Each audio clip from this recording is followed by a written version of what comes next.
We made it. Bernie, we made it through spring training. It's Sunday, March 23rd. I believe it's the third inning across the street at Roger Dean Stadium. I am here at the Roger Dean Media Workroom. I'm Katie Woo. He's Bernie Miklasz, and this is Cardinal Territory. We have a lot to break down.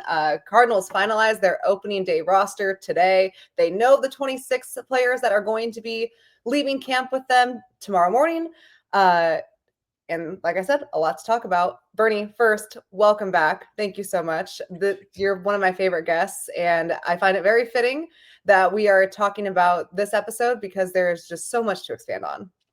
Well, I'm just thrilled to be able to work with you. So thank you for the invite. And I'm going to tell our viewers something I told you before we went on the air. As an honor to you, I'm wearing your Northern California roots. I'm wearing a San Francisco Seals vintage cap. The year this cap, the season of this cap, Joe DiMaggio was on the team. So I thought it was I had to do something to honor San Francisco Bay Area. So I love it. Very vintage. Anytime we bring a Bay Area on the show, it's a good show for me. Could not be farther from San Francisco right now. I will say I'm a Florida girl. I like it here. I love the weather. Being by the ocean is wonderful. I am ready to get to St. Louis. This has just been the last week grueling. But I think with all the back and forth on what the Cardinals are going to do, what they're not going to do, what is their roster going to look like, they finally announced that today. So let's just dive into that right now. Victor Scott will be the opening day center fielder, Ollie Marmol said today. This is one of many moves that the Cardinals finalized. And I told you this before we started the show, Bernie. I knew today was just going to be a lot because it was a show and go. For those of you not familiar with with that term, that means the team shows up about 2 hours before first pitch. You do your drills, but there's not a lot of BP. There's not a lot of on-field stuff. You literally show up, go play a baseball game, get out of here. So once I saw that on the schedule, I was like, there is going to be a lot more than just a couple of moves. The first one, the most pressing, Victor Scott, opening day center fielder. Matthew Liberatore is the team's fifth starter. The Cardinals will implement a six-man rotation starting April 16th. Steven Matz will serve in long relief until then. When they implement that six-man rotation, Matz will join. The reason that they're doing this is because the Cardinals have 3 off days in the first 3 weeks of the season. And then when they start again from April 11th to, I believe, the first week of May, they just have 1 off day on April 24th. So while I'm not a six-man rotation girl, I do understand the logic here, and I'm very glad, we'll get to this, that if they put someone in there, it was going to be Libby or Matz. What this means, Michael McGreevy is going to start in Memphis, and that's not something I love, although I understand that decision. He was cut over the weekend. Michael Ciani has made the roster. I know for a very long time we talked about either being Victor Scott the second or Michael Ciani. It's going to be both. Victor Scott will start most of the games in center field. Michael Ciani will be the fourth outfielder defensive replacement. What that meant for Jose Fermin was that he ended up being the final cut, despite being told earlier in the week he was going to make the roster as the utility man. The Cardinals ultimately decided yesterday and this morning that they did not need a utility man and that they were going to go with Ciani still on the roster. That means the Cardinals do not have a backup shortstop. Fermin and Jose Barrero were optioned to Memphis this morning, and Zach Thompson will start the year on the injured list, but we knew that was coming. He has not really thrown all spring. So that's where we are at with the Cardinals news. Sorry, Bernie, I just got rid of you. I don't know how I did that. There you go. You're designating me for assignment. Okay. Sorry. I'll pack my bags. All right. No, we're good. Thanks. Yeah, a lot to unpack here. Where should we start, Bernie? What are your thoughts about the roster? Well, I mean, it's kind of sad in a way that I was pleasantly surprised they made the right decision to have Victor Scott start in center.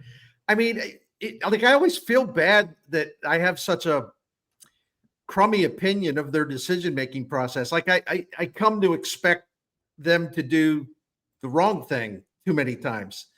So it's a glorious day as far as I'm concerned because, first of all, Victor Scott, as you know, man, he earned it. He did everything. And he worked all off season to get better.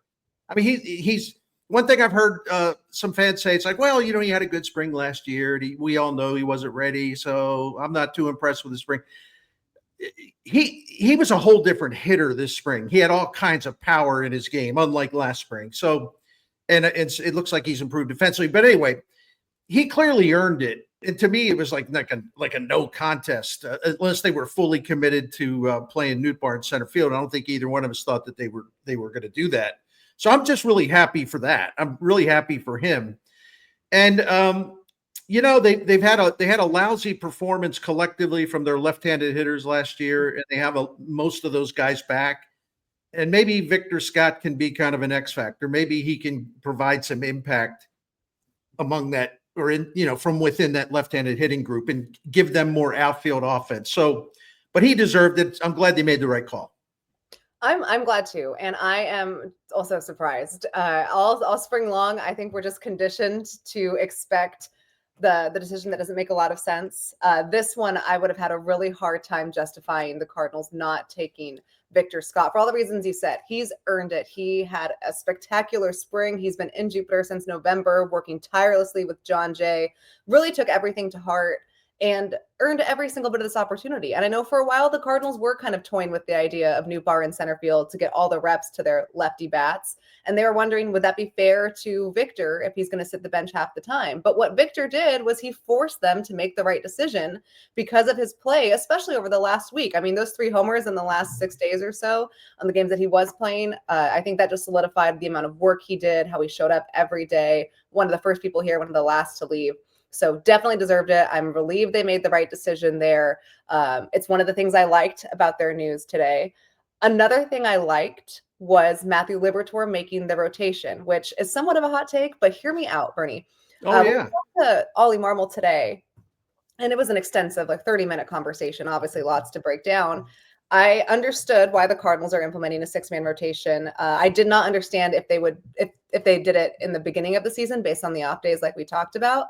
But it does make sense given how the second half of April, again, that 6-man rotation will go into effect on April 16th, how that's going to look. So I like Libby there because Libby has also had a fantastic spring. And when you're looking at how to fortify your internal starting pitching depth, the Cardinals do not have a lot of that. And if they're going to try to turn Libby into a starter one more time, they need to do it exactly how they prefaced it. Ollie Marmol said, this is not Libby is our 5th starter. He is not going to come in, go 2 times through the rotation, and then we're going to, if he doesn't perform well, we're going to yank him out. I want to clear this up right now. Matthew Liberatore is going to pitch for us every 5 or every 6 days, and we're going to give him a long run in this rotation to see what that looks like. That is the right thing to do for long-term organization development and long-term player development. And Libby, just like Victor, based on his spring performance, earned it. On the contrary, I hate it for Michael McGreevy, who was just as effective, if not the most effective Cardinals pitcher in camp. He had a 1.08 ERA, 2 mistakes all spring, 2 solo homers, did not walk a batter, struck out 12, looked dominant. But he is unfortunately the byproduct of the depth situation. And when we talked to Ollie about why they went 6-man and the different decisions with Matz and McGreevy, they felt like they didn't have any depth that was going to be ready right now in case someone got hurt. And McGreevy needed to go to AAA to serve that role. I don't like the decision, but I understand it. And I think that's a really difficult message for McGreevy to hear. He's a 2021 first-round pick. He did everything they asked him to and more. Unfortunately, he's just a byproduct of circumstance here. I expect we'll see him very soon. But with veterans, you can't move. You can't move Miklasz. You can't move Matz. Off the roster, at least. McGreevy was kind of destined to be in Memphis to start the year, which is unfortunate, but again, something I do understand. Yeah, I understand it too. My first thing when I heard, I was on KMOX with Tom Ackerman and sports on a Sunday morning, and he was basically relaying the roster information as it happened. And when I heard Liberatore in the rotation, my first thought, here I go again. It's like I expect the Cardinals to, even when they make a good call, they'll somehow diminish it somehow. So what I first thought was, oh my gosh, they're going to do the thing where they're calling him a starter, but he's not really going to be a starter. He's going to be that 6th guy, and which means they're going to do the same thing all over again. Oh, hey Libby, you're a reliever. No, you're going to start. Well, you relieve, start. Oh, you're going to. Oh, can you do this game today? One time last year, as you know, they gave him a bullpen start, the night after he pitched in relief, and they were just moving him around all the time. He's never gotten a full opportunity to start in the big leagues. He really hasn't. So I thought that they were going to put him in the role that they gave to Matz. So it's no disrespect to Steven Matz, who's had a good spring, but for the Cardinals to really support Liberatore, sorry, can't talk. For them to really support Liberatore, they had to do it this way, or it was just a bunch of window dressing. So I give them credit for that. In fact, it makes a lot of sense to have Matz as a swingman. As far as McGreevy, no, you and I we're 100% in agreement on this. I do understand. I don't like it. But we also know, and I know we'll get into this, we also know that there's some concern, justifiably so, over Sonny Gray. We also know of, Palante, for whatever reason, had a rough spring. Steven Matz, as we all know, is vulnerable to injuries. I guess I can name a couple other things. But one way or the other, McGreevy will get an opportunity. It's just a question of when. It could be early, but he'll get an opportunity. So all is not lost on that end. And I do understand the logic of them having a guy ready to go down in Memphis that they can pop in whenever they need him.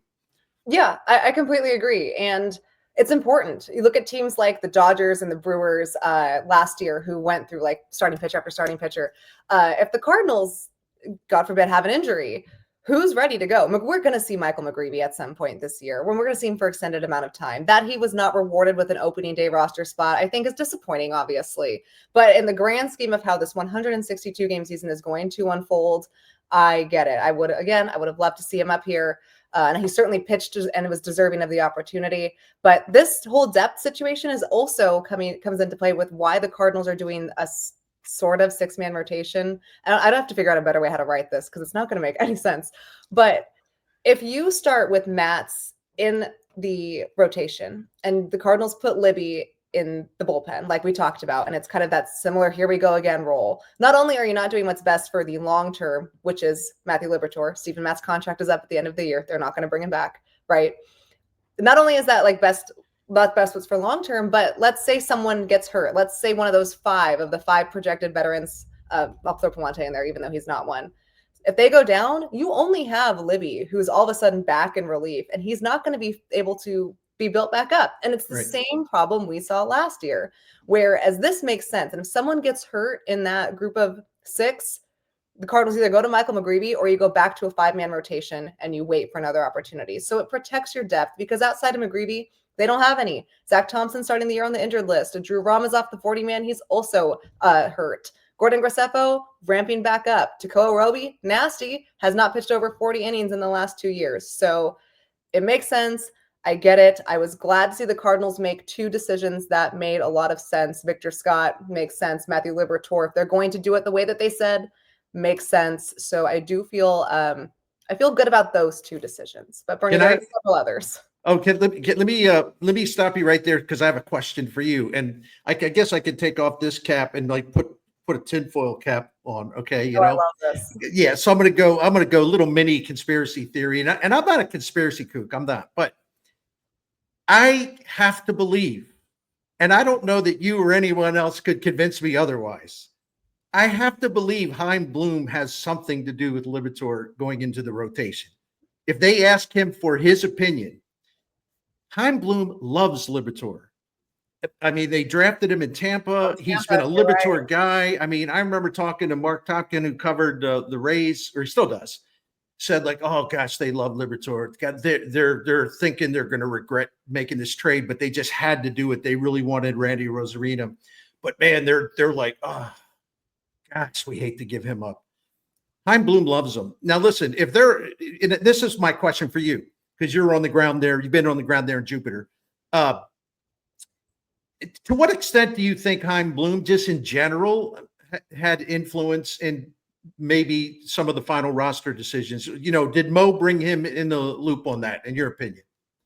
I don't think so, because there are a lot of decisions that we'll get into over the sorry, got a text from my editor, that don't make a lot of sense in establishing the long-term player development of the multiple players we've talked about, that Heim is hoping to either inherit or have already made a decision on before he takes over. This looks like the rest of the moves. Again, I don't want to diminish the 2 good moves that they did, the 2 good decisions.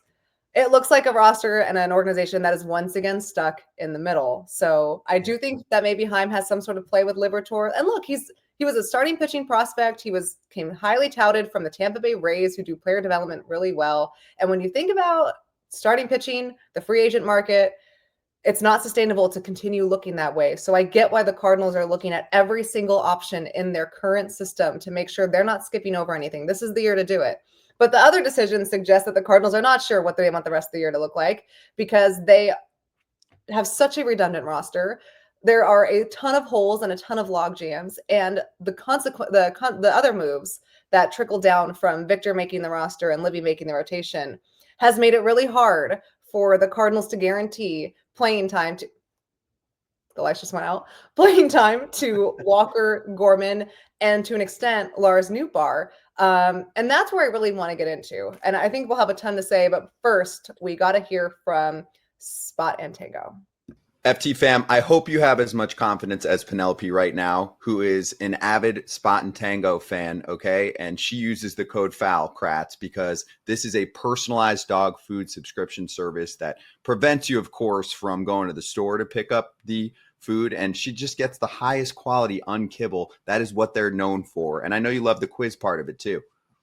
It's a super quick quiz, but it lets you give them the information and they tailor it to what is needed based on their age, size, activity level, all things that are custom for each and every one of your dogs. Yeah, human grade ingredients in that unkibble. USDA meat, fruits, and veggies that are approved there. No artificial stuff, no preservatives. They've got the exclusive deal for the FT fam for a limited time. Go to spotandtango.com/foul. Use code FOUL to get 50% off your first order. That's spotandtango.com/foul. It's spotandtango.com/foul, code foul. Wow, Scott, cute dog. Penelope, what a cameo. All right, yeah, that was from our friend Spot and Tango. Now, Bernie, here's where I'm getting a little confused.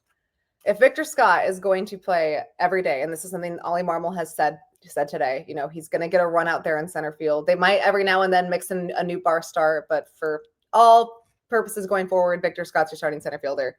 How are you going to get the rest of the at-bats that you need if this is how your lineup is going to just schedule out? Scott in center, Jordan Walker in right, Nootbaar in left, right? I think we can safe to say that's a good opening day outfield. Mason Wynn at short, Brendan Donovan at second, Nolan Arenado at third, Contreras at first, Herrera/Pajes catching. You're going to have Gorman as your DH because he's going to play every day, or you're going to have Burleson as your DH, and Gorman's going to sit the bench. You have Michael Ciani coming in as the fourth outfielder defensive replacement, and I do think there is value there. I think clubs really value there, and Ciani has all the skill set there. But if Ciani's coming in as the fourth outfielder, Jordan Walker's not taking at bats late in games. That's the logical sub, right? Yeah. You have Baker off the bench. Okay, that makes sense, right-handed bat. But how are you going to get at bats for Gorman, Burleson, and Donovan every single day? And we asked Ollie Marmol that, and he said it's a fair question. This roster is not perfect. I'll say so because they have so many redundant rosters. They have 1, 2, 3, 4, 5, 6 lefties, no backup shortstop, 2 of the exact same players in Ciani and Scott. And the whole preface of this season was consistent playing time for Gorman and Walker. And now with the way that this roster is constructed, I don't see that happening. You get a headache thinking about this stuff. You really do. I think one of the reasons, I took a break from writing for a while because I was just kind of like, I just, I'm trying to write all this stuff and it's one big puzzle, on my laptop screen. It's just like, oh my gosh, no, I can't move. Let's move this guy here. What do they do there? I mean, I think there's a real good chance Burleson doesn't get as many at-bats as he did last year. Well, actually, it's a really good chance he doesn't. And they're going to have to be really creative with him, especially if they want to get Donovan a lot of starts at second base and have Gorman DH, which, makes sense because that gets Donovan's bat in the lineup on a fairly regular basis, in addition to moving him around. And I guess he's going to be the backup shortstop too. So I think they'll take care of Gorman. We know Walker's going to be out there. Burley is the one I wonder about a little bit. I think Donovan, they'll find ways to spread him all over the place. Burleson played a little first base, DH, maybe the occasional appearance in left field. I don't know. But I do wonder with this logjam, and I know what the Cardinals have said, and I know what their intention was, and they couldn't go full quote reset because of the Arenado situation. But the one thing they definitely had left was, we're going to play Walker no matter what. We're going to play Gorman no matter what. And I guess now you can add Victor Scott to that list. So there's three things that do represent a reset among the position players. Well, also Herrera and Pages at catcher, although they played a lot last year. So what I wonder, and I've had some fans ask me this, and these are like really reasonable-minded fans. They say, well, listen, if they're trying to win, what happens if they kind of wind up back at square one where Gorman is just flailing like in the middle of May or late May or early June, where it's just a mess, or where Walker, who has had, obviously because of the injury especially, he's just had a rough spring. Are they truly going to remain committed to playing each one of those guys to the point where they're going to get 500, 550 plate appearances? Is it fair to ask that? Is it fair to wonder about that? Do you see them changing their stance on this if those two guys are having a really bad time again? You're spot on. And I think that's the biggest question for the Cardinals this year, and something that we've alluded to. Spring numbers are spring numbers. I know that Gorman and Walker have not looked great. And when we talked about this with Ollie, he didn't discredit it. He said, yeah, this is valid conversations. And I think when you lead the opening to a transition year, or whatever the heck we're supposed to call it, not a rebuild though, that when you're guaranteeing playing time for players, but you're still trying to win, how long does that guarantee extend? And that's what we're trying to figure out. And this is something that Ollie said, hey, this is going to look different in 30, 60, 90 days. We're going to have to constantly be reevaluating the strategy. But for an organization whose goal was to take a step back and focus on players, and that was the cited reasoning why they did not spend money, minus the $2 million to Phil Maton like 2 weeks ago, and cut payroll, it again goes back to being Mo's middle, right? To use your trademark phrase. This is a team that is trying to develop its homegrown players for the next wave of the next front office, but also trying to win right now because they just can't give it up. And it's so fair to question if Walker and Gorman are going to have consistent at-bats if they start to struggle, when before we were told that would be the case no matter what. I no longer get the sense that it is. Now, listen, a problem will be solved. Like the Cardinals will live happily ever after, at least for 2025. If Gorman and Walker can be close to what they were, let's say as a tandem in 2023, they combined for like a 457 slugging percentage and a 793 OPS. I mean, that's really, really good work for two very young hitters at that time. Last year was a disaster. A 389 slug, 638 combined OPS. So that's the question. Are they going to get the 23 version of those guys or close to it? Or are they going to get something considerably less than that? Maybe not quite as bad as 2024, but still not good enough, right? Which tandem is going to show up there? So much hinges on those guys, and it's not all on them, obviously, but gosh, so much hinges on Walker and Gorman, not just one or the other, but both of them as a duo, because they could elevate this offense in a significant way, or this offense could be on the way to crashing again if they flop again. Yeah, there's a lot of pressure on them.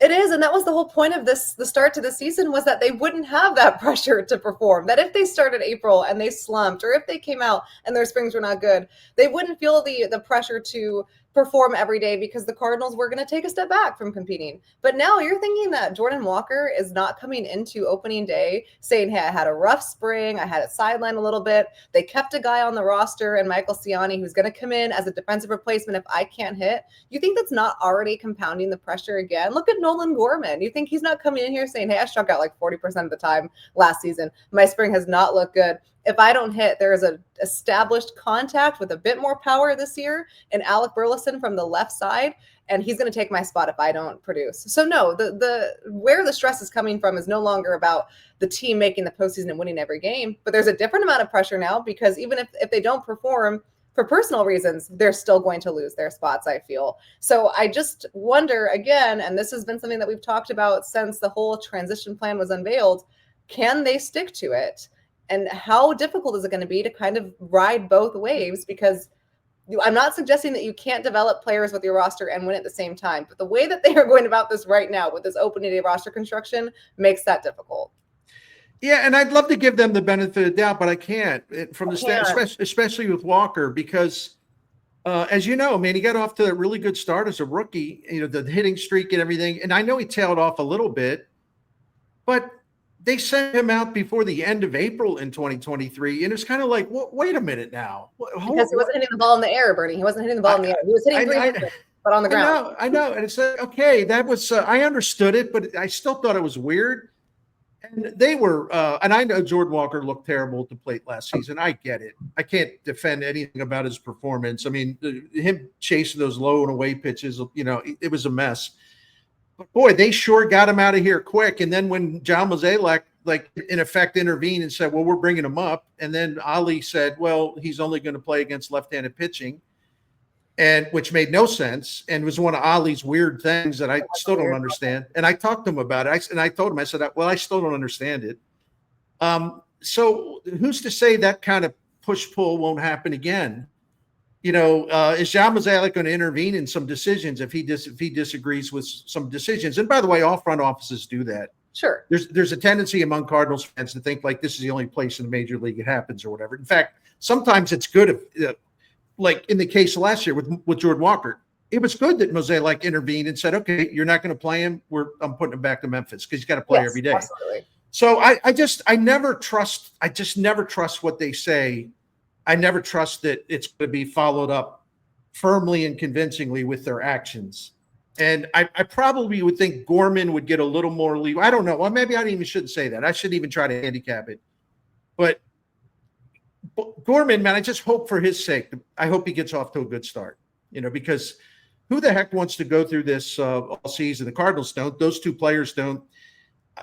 I know you would probably like to write about some other things, so it's here come the Cardinals, right?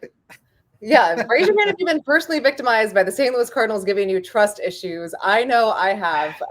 And I can't blame you, Cardinals fans.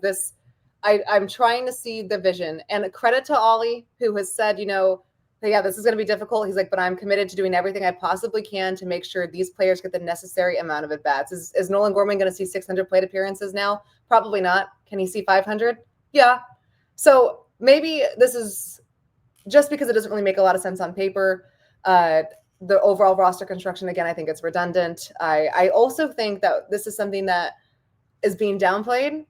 But not having a backup shortstop puts so much pressure on Mason Wynn.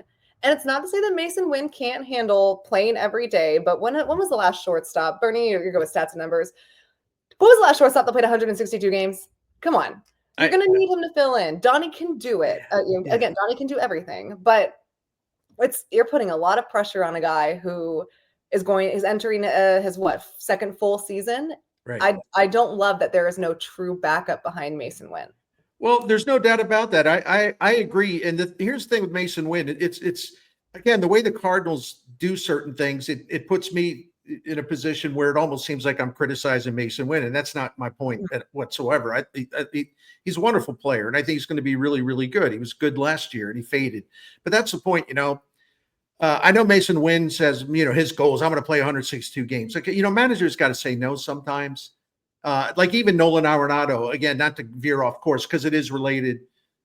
I got respect for Arenado, and I think actually he may have a nice bounce back. I'm not getting carried away, but just a decent bounce back because of some factors that I've identified. But so I don't rule that out anyway. But then again, this would be nothing punitive, but does Nolan Arenado really have to play 150 games? Can he play 140, 135?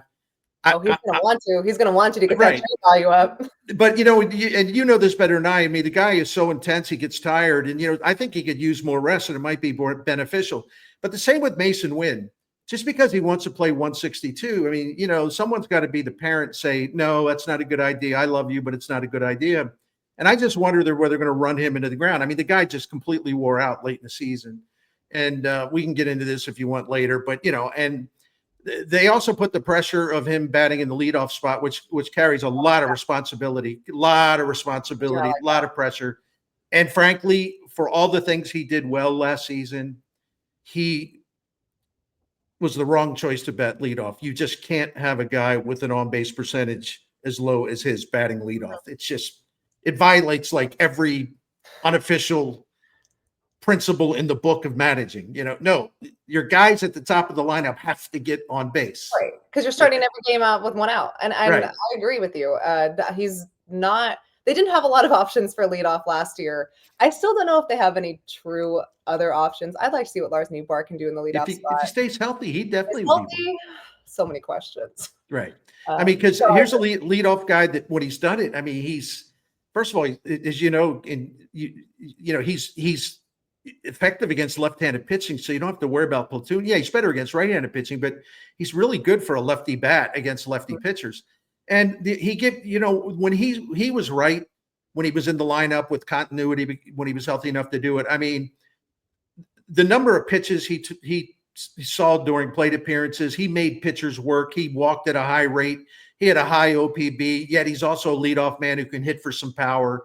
I'm not saying he's Ricky Henderson, but he also brings some pop to the leadoff spot. I mean, you could go with him. Donovan, if he changes things a little bit, maybe sacrifice a little power just to get on base, he can be an on-base machine too. So I think with all the right-handed pitching that major league hitters face, I think either one of those guys could fit in that number one hole. But I just worry about Mason Wynn, and I'm not.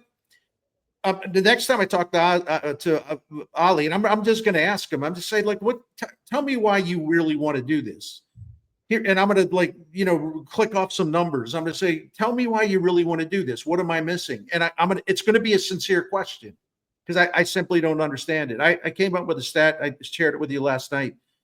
This is like unbelievable. And see, I'm like stealing my own material for what I was going to use myself, but it's worth it because I'm part of your team here. So, because I'm basically cuckoo and I love to research things, and it was bugging me about Mason Wynn, his on base percentage last year in the leadoff spot, 290. So I said, well, where does that fit like in terms of Cardinals history? So what I did, it took me 45 minutes or so to figure this out using StatHead on Baseball Reference. I said, well, all right, Cardinals leadoff hitters who had at least 350 plate appearances in a season, because I wanted it to be a good sample size. So Cardinals leadoff men who had at least 350 PA in the top spot, right? Mason Wynn last year, and this goes back to 1901, his leadoff on base percentage was the second lowest in a season by a Cardinals leadoff man. The only guy that had a lower OPB in the leadoff hole was Julian Javier in 1960. It was 275. So we're talking about from 1901 through 2024. This was the second lowest on base percentage by a leadoff Cardinal hitter in the history of the franchise. Small sample size. I mean, is this the moment I say I rest my case or what? Absolutely. I mean, it goes back to what we've been talking about. Like, does this roster make a lot of sense? And I think Ollie Marmol's been put in a tough spot. I definitely don't want to be like an Ollie apologist here. It's his job to get the most out of the players on his roster, and it's on the players to perform. But it's also on the organization to put their players in the best position to succeed. And some they have. Victor Scott, absolutely. Matthew Liberatore, absolutely. Do I think Siani can be that fourth outfielder defensive replacement? Yeah, I mean, and you think like a postseason team isn't going to look at that and want him? Do I think that the Cardinals are actually increasing Siani's value here? I do. I think it makes a lot of sense for what they're trying to do long term. No, but for players like Mason Wynn, I wonder if they're putting him in the best position to succeed this year. Yeah, he was so relaxed when he hit down in the lineup last year. I mean, his numbers were like actually funny. They were so great when he batted eighth or ninth, right? And I just like laugh at him every time I see those numbers when he batted low in the lineup down in the 8 and 9 spot. I would just hope that if Mason Wynn is really laboring and really struggling and not walking and chasing pitches and all that stuff, they would just take some of the pressure off and just it's not a failure. It's doing what's best for the team and also for a young hitter who's got enormous potential. Sure. Just take some of the heat off. Let him just find his offense and do his thing hitting eighth or ninth. There's no shame in hitting eighth or ninth. That's the whole point. You want to have a long lineup where you have guys batting late in the batting order who can do some damage. who can get on base, who can hit doubles, who can draw walks, and so I just hope Ollie's not in one of these things like, no, this is what I'm going to do and I'm sticking with him. I believe in him. Well, come on. All right, we'll see. I don't know how you improve your offense with a leadoff man that's got a 290 OPB. I just don't see how that those two things seem to be in contradiction. Here's my hot take, Bernie, and I don't think they'll ever do it, but if they do, you heard it here first on Cardinal Territory. Lars Nootbaar leadoff, Ivan Herrera batting second.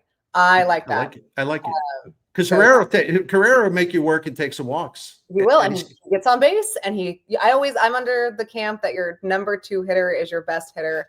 And Contreras has had a freaking fantastic spring. He looks great. He's going to be fine. But if you have Nootbaar getting on base, working counts like you manage, great pitch selection, just knows how to get on.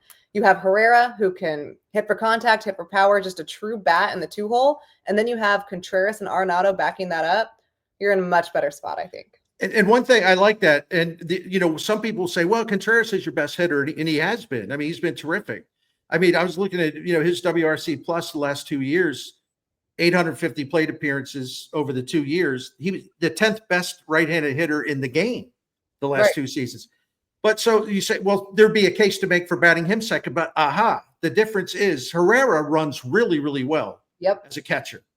So you get more speed in the 2-hole. I mean, no one saying he's Vince Coleman, but Herrera really moves well for a catcher. He's athletic. Yeah, he's very athletic. So in that context, Nootbaar getting on base a lot. I think Herrera get on base a lot. Herrera can run, Nootbaar can run, and then you have Contreras coming up. I'm all in with you on that one. All right, I will make sure to slide a note under Daniel Descalso's door, as in like, hey, think about this. They're going to be so happy like the first week of the season. All right, Bernie, we're almost wrapping up here. What inning is the game in? Let's see. It is the bottom of the 5th. We got time. Will I see an inning of the Cards-Nats exhibition game today? Probably not. That's okay, because I have 162 games to watch starting Thursday. The last thing that we should talk about today is the Cardinals did finalize their bullpen. I forgot to talk about it in the intro because there is so much going on. I sent an apology to my editor with the roster story, by the way. I was like, so this is a mess. Sorry, it has been a week.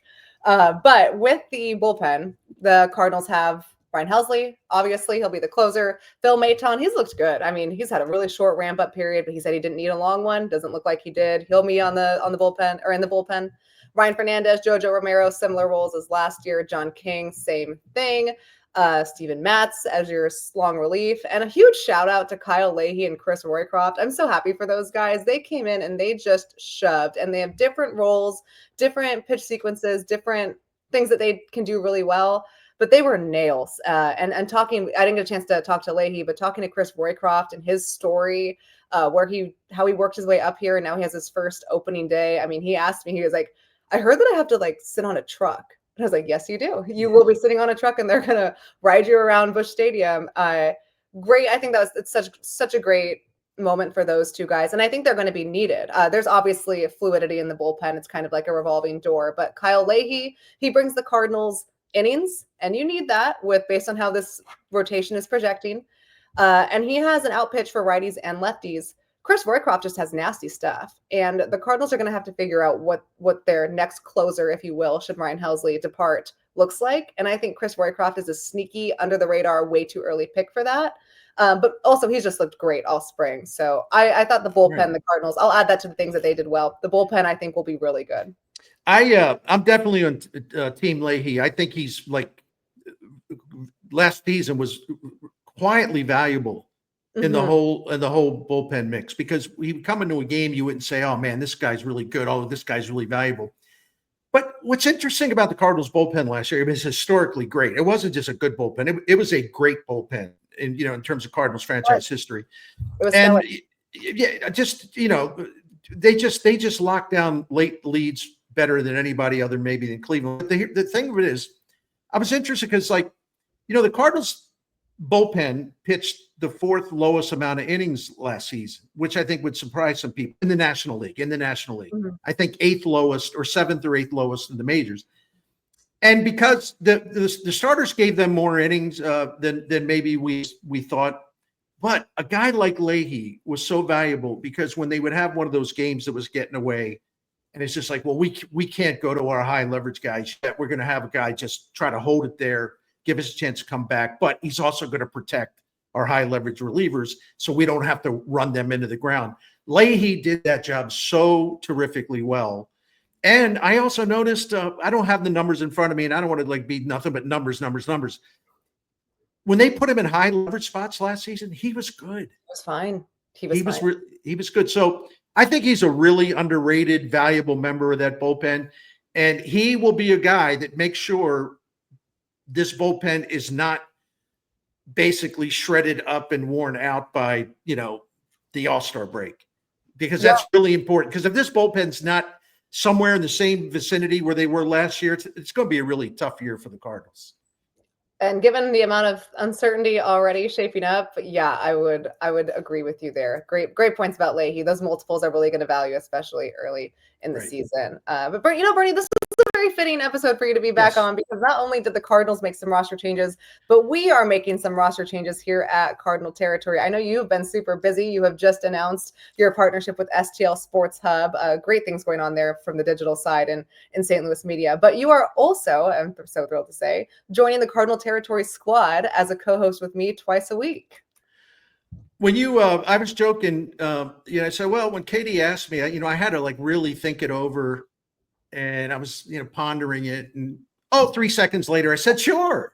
No, this is exciting, because I'm going to do this again. I think you're great. I think you're very talented, and not just your work at The Athletic, and you've just had so many outstanding stories, and you break news, but you're a natural on this platform as well. And we talked about this last time I was on, when you and I have ever had a chance to work together, there's a chemistry there. We have a good time. Our personalities kind of offset each other really well. We both have a sense of humor. We both can get a little salty in a good way when we're making fun of the Cardinals, or when they deserve it, of course. But anyway, this is a thrill for me, and I can't thank you enough for allowing me to be part of the Cardinal Territory family, and by extension, the Foul Territory family. Thank you so much. No, this is so exciting. And I said after our first episode together, I was like, this makes a lot of sense. So hopefully we can figure something out. And I'm glad we did. We plan to run Cardinal Territory 3 times a week starting during the regular season. The bad news here is Trevor Rosenthal is going to have to step down. He will no longer have an every week role, but of course he's always welcome, and I'm sure we'll see him and kind of pop in whenever. Just a lot of things going on for him right now, but we'll have him on one more time at least to just kind of explain what he's doing, what's next for him. But yeah, Cardinal Territory 3 times a week. My plan is to run that Monday, Wednesday, Friday, but the baseball season will absolutely impact that and have other plans. But well, if you can bring me out of the bullpen for a third appearance in a week if you ever get in a jam. So yeah, I'm no problem. Running on fumes already. Is that a good sign when it's March 23rd and you're already scrambling? Probably not. I know. I know. You need to. I don't know. So you won't be able to catch your breath for a long time, I think. Well, yeah, definitely October, the way that this season's shaping up. No, but we're not going to be negative. We're not going to be negative. No. Opening day. No, Bernie, this will be great. So I'm really looking forward to it. Me too. Cardinal Territory watchers, we're going to probably do an interview. I've gotten some really good feedback from the player interview videos. That's probably because when you have Lars Newbar and Pedro Pajes on there, they kind of do the work for you. But if you are a viewer, subscriber, commenter, whatever, and you have a player or person or group of people that you'd like to hear from, drop me a note in the comment section. We'll start setting up interviews, and we'll plan to do that once a week. So we'll have 2 analysis Cardinals, whatever you want to call them, episodes with Bernie and myself, and then we'll get an interview in about once a week. So we are a podcast for the people here, obviously. Whatever you want, I will try my best to get. But right now, where I have to get is to Roger Dean at some point. I should probably watch a little bit of the game before I ask Ollie questions about it. Bernie, this is great. I'm so excited to go back to St. Louis, not just to sleep in my own bed and see my cat, obviously, but I love opening day. I love opening up the season at home. St. Louis just does something special, and I'm excited to get this season underway because win or lose, we are going to have tons to talk about. All right. I don't want it to take you over time here, and I know you got to get over to the stage. But what's your cat's name? I need to know that. I'm a cat guy. For all you SpongeBob people out there, her name is Meep, like those little anchovies that used to take over. It's because that's the sound she made. And I wasn't intending to keep her. This is the most important part of the podcast. Everybody listen up. I found her 5 years ago. My mom did in a grocery store parking lot. And she was like 8 weeks old, disgusting, covered with fleas. But I'm not going to leave her. So I was like, I'll just nurse her back to health and find a foster. And you can't name your fosters, because if you name your fosters, you're going to keep them. So I gave her a little nickname. And then I called her Meep because that's the sound she made. She couldn't really meow. And then 24 hours later, I said, yeah, I'm keeping her. So she's been with me ever since. We've got 5 cats. That's like my dream. 5 of them. And my wife's amazing because she saved 2 from the street, literally from the street, brought them in, domesticated them, made them healthy. I mean, everything else. And so, heck, we may even add a 6th soon. So we just love cats. So if I was home all the time, I would definitely have another one. But you know what? Yeah. Commenters, viewers, if you're on Twitter, DM me pictures of your cats, please. Don't DM me. Send me send me something on Twitter, like tag me on Twitter. Do not DM me, I take it back. But I would like to see cat pictures, por favor. Bernie, this will be fun. Thank you. Bernie, you too. I would like to see all 5. I will. Please. I'll do that. Wow, this is such a great way to end the podcast. For Bernie, I'm Katie. This is Cardinal Territory. I'm looking forward to getting into some real baseball real soon. I'll see you guys back in St. Louis.